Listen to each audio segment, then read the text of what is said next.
Hey everyone, Ram and Avram here again for AE Tuts, and welcome to the third and last part of the funky particles tutorial. Now, over the last two parts of the tutorial, we discussed the structure of SoundKeys and its different features. We also went through some various uses that we can do with it. If you haven't watched these two parts, I encourage you to do that before you continue on with this part of this tutorial. Anyway, let's have a quick look on what we've got here. Once again, I've got an audio track which I combined from three different audio tracks.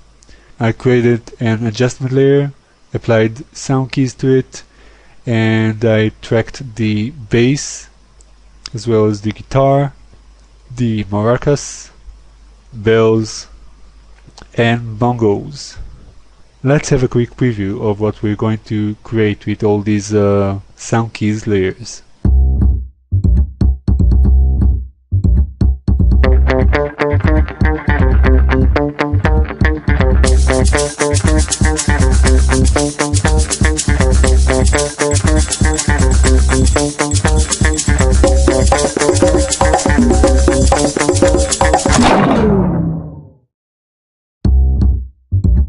So that looks pretty cool. Let's get started, shall we? Let's create a new solid, call it bass, and we're going to apply particular. Okay, I'll open the emitter and I want to emit 5,000 particles per second, and I don't want any velocity, so let's switch all those to 0.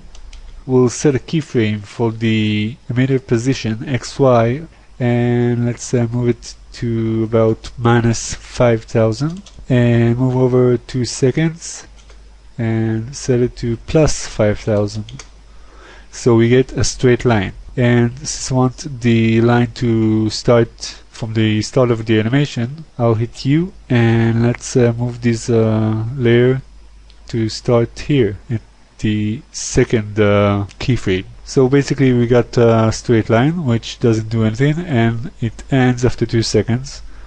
Actually it ends after 3 seconds or 4 seconds. Let's take a look. Let's move over to particle. Let's increase the life to 30 at least. Okay, now it lasts the whole composition. And now let's see. I'm not going to make it a step-by-step exactly how I did the preview you just saw. What I am going to do is show you the basic principles on how to do it. Basically, what's going to give the rhythm to the to this line is these keyframes we got from the SoundKeys. Let's hit U on the bass.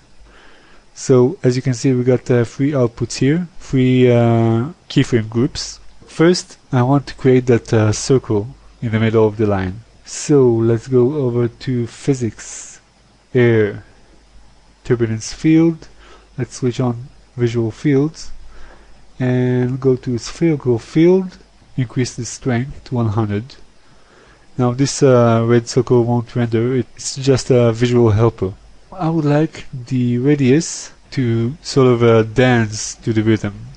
So let's alt click on the stopwatch and pick whip it to the one of the outputs, let's say output 1. Okay. Couple of things here. Over the air section are great values to connect to this sort of thing, and those will be the spin amplitude. So let's connect the spin amplitude to the output 2. And these particles are way too big, so let's make them smaller. And let's see. Let's increase the fade-in spin seconds. We'll get a smoother line here. Another great value to mess with is the effect size. So let's connect that one as well. And let's connect it to the third output. That's a bit too rough actually. So let's add divide by 3 at the end.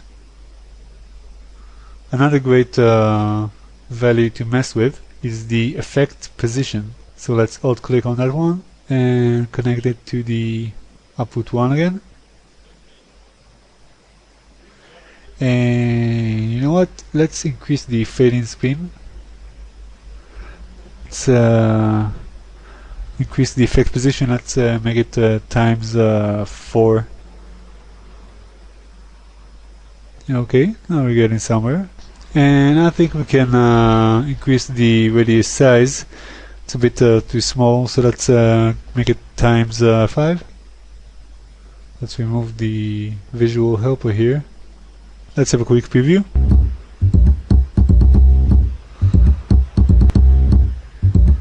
Okay, so now let's create a new solid, make it a different color, and we'll call it guitar. So, and let's apply particular.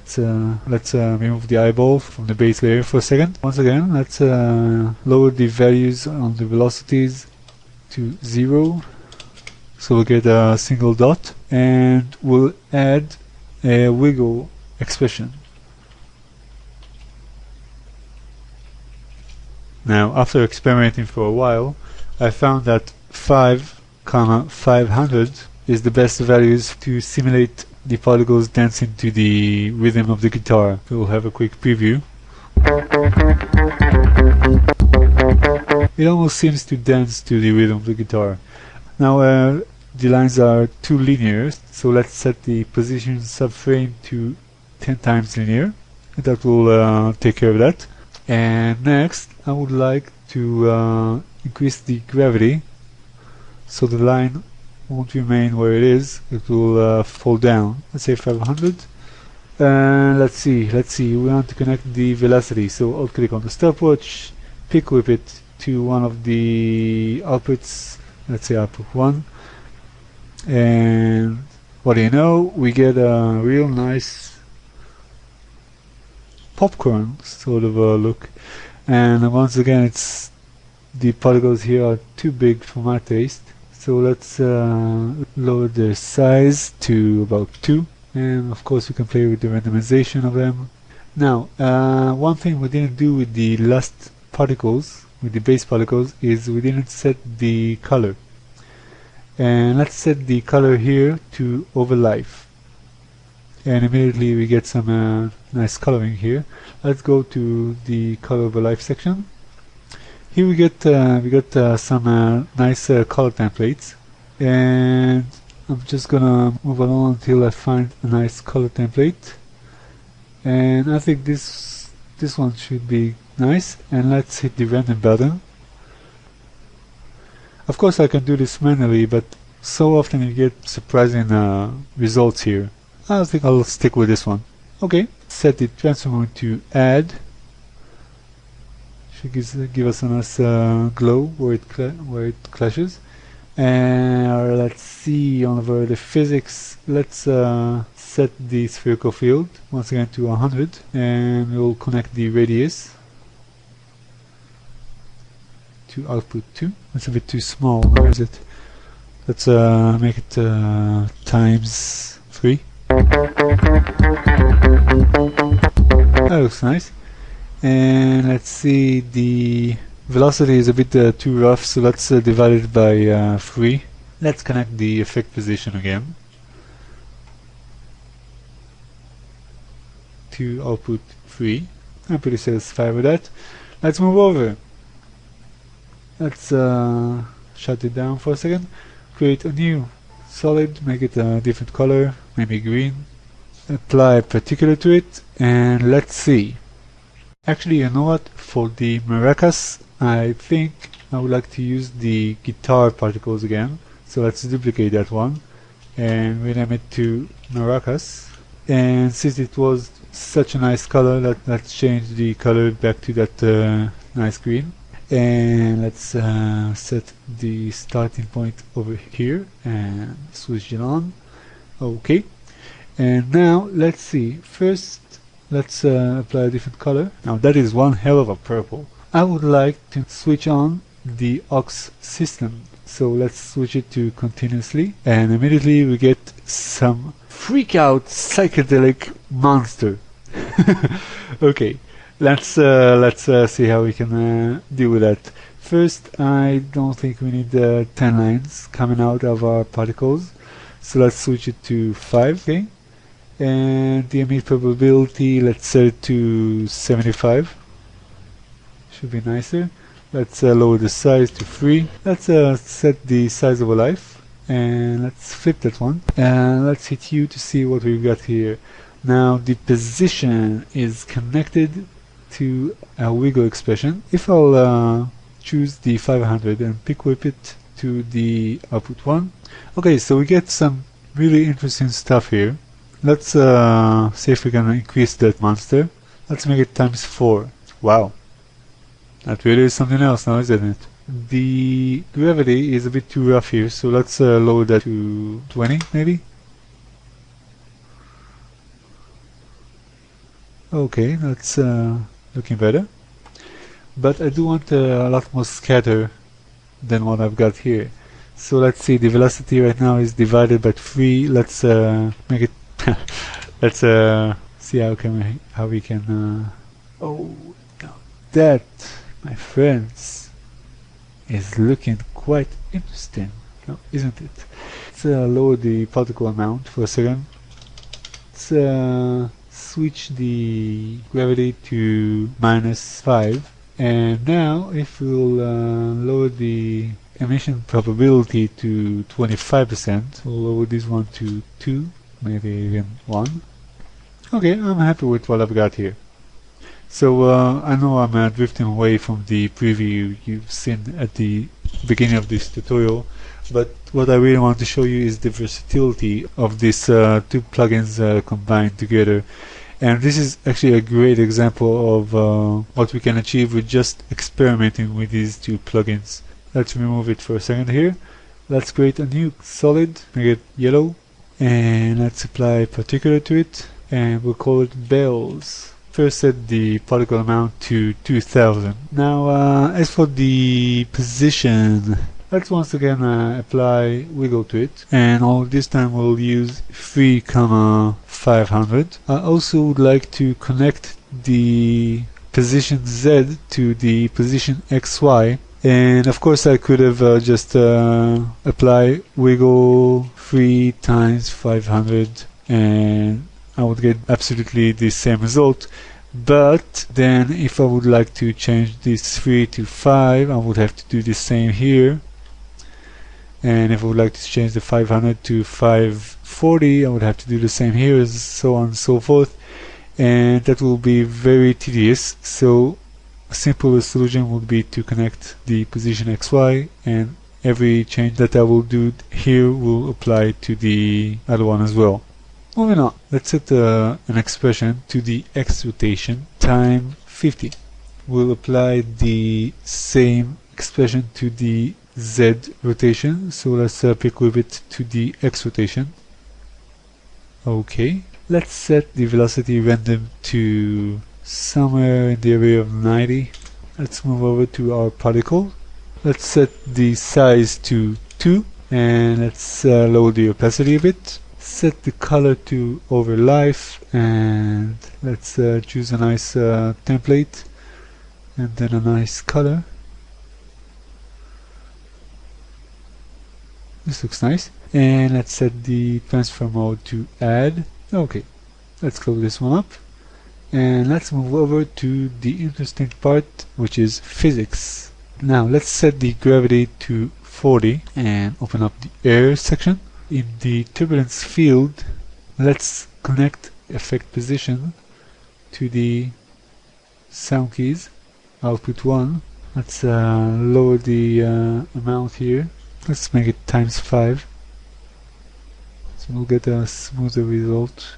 Okay, let's close this one up and move over to the aux system. Switch it to continuously, and let's see, particles per second, let's set it to 55. We'll set the size to 2. We'll set the opacity to somewhere like around 5, so we'll get this sort of flares going on, sort of a fireworks thingy going on.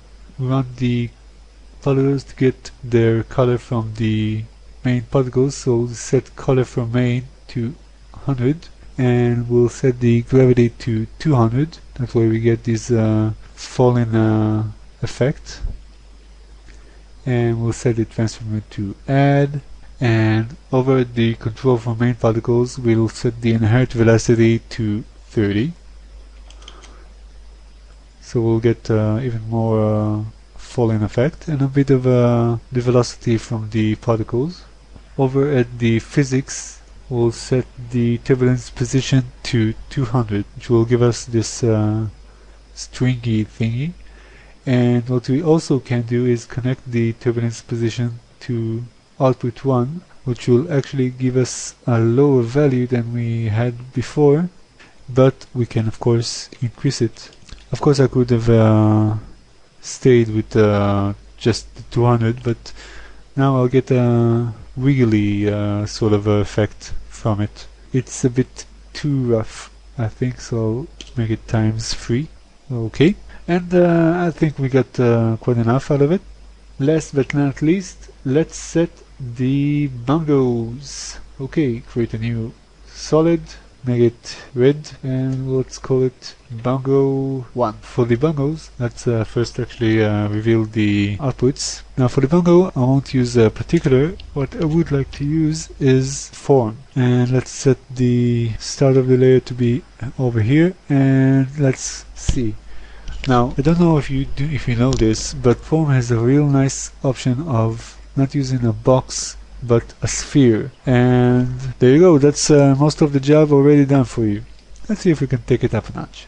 What I would like to do to this sphere is disperse and twist it. Let's connect the disperse to one of our outputs, and it is a bit too rough, so let's divide it by 5. Okay, and we can divide it even more, by 8 maybe.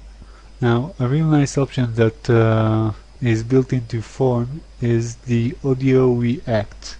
We got several reactors here, and if we'll set the audio layer to our audio and set the map to sphere 1 strength, and immediately we get a reaction, and you can use it in various ways, but for this tutorial I'm not going to use it.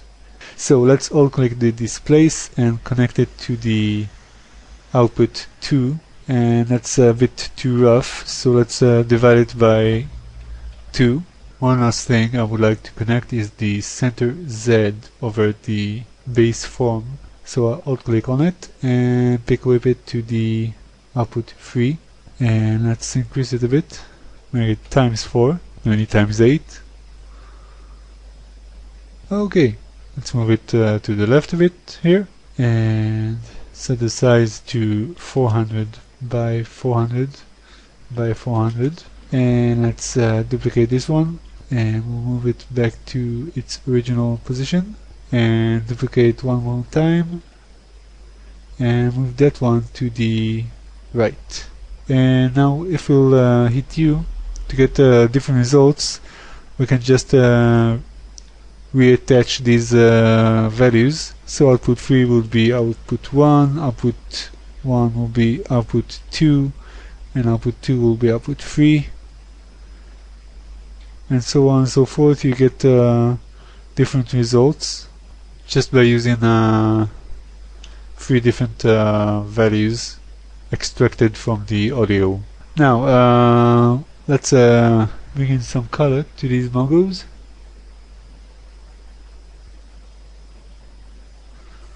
Let's make one red, the second one green, and the third one will be naturally blue. Now let's start bringing in all those other parts, and we've got a real celebration here. We can lower the opacity in the maracas to about 25 even.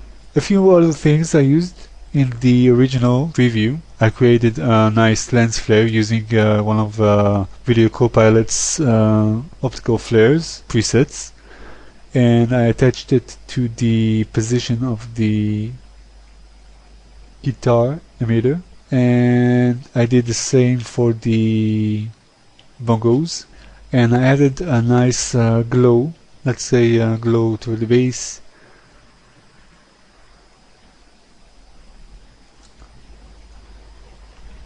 Let's add a nice glow to all of these, and since I'm using a 32-bit BPC, I get a real nice result. You can see if I'll decrease it to 8, it just sort of fades away, but if I'll set it back to 32,